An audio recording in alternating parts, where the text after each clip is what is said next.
Hello guys, happy Sunday. May mamarites ako sa inyo. Ang ganda ng view dito guys. Marami siyang sunflower doon. Yan.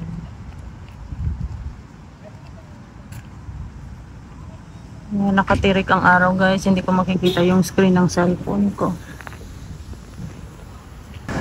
Yan yung paligid.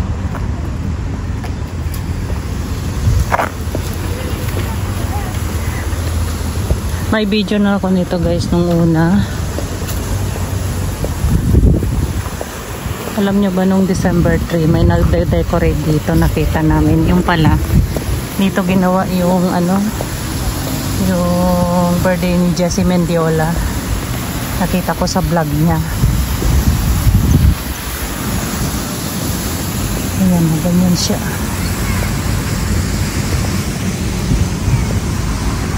Yan yung labas.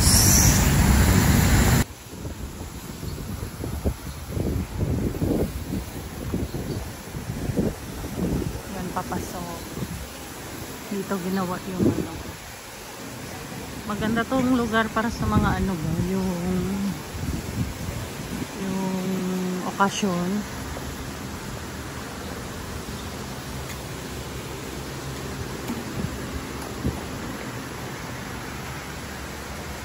Yan siya guys. Yan yung paligid.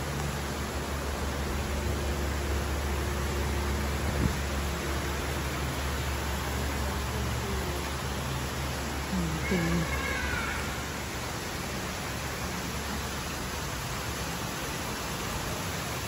Yung maganda. Nirolyo nila yung red carpet kasi naglilinis. Yan yung zodiac sign ko guys. 5.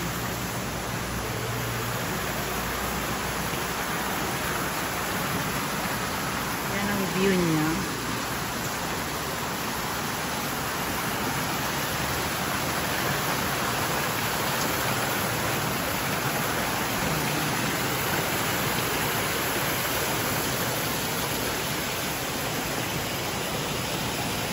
May event na naman nagde-decorate sila.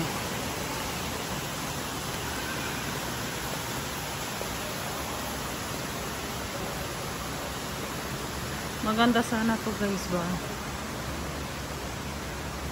May pagabangka-bangka sila dyan. May pabangka-bangka sila dyan. Ang laki pala to guys. Kaya lang madumi yung tubig oh. Sa ngayon walang bumababa dyan na magpipicture-picture. Ito yung papasok ng simbahan.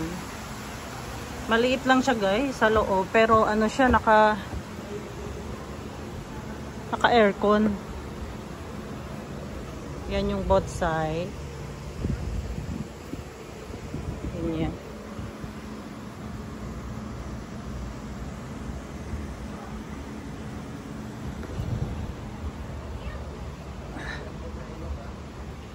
Nagde-decorate sila. May event na naman. May paganyan.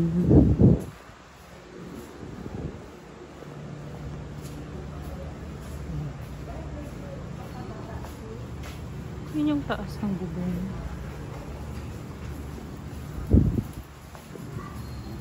Yan yung loob.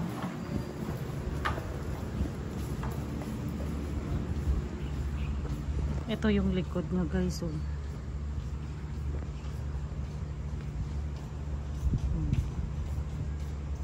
Dati dyan kami nadaan kasi sarado pa yung harap. Ngayon bukas na.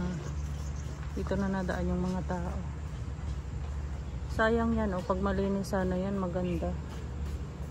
Walang di pa nila nalinisan. Papasok ng simbahan. Morning po.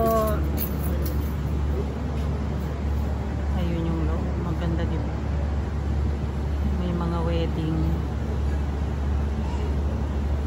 Yan, may pahalaman sila dyan. Doon kami naupo.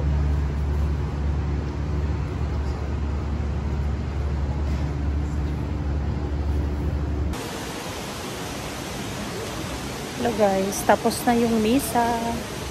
Oras na para maglagwat. Charot.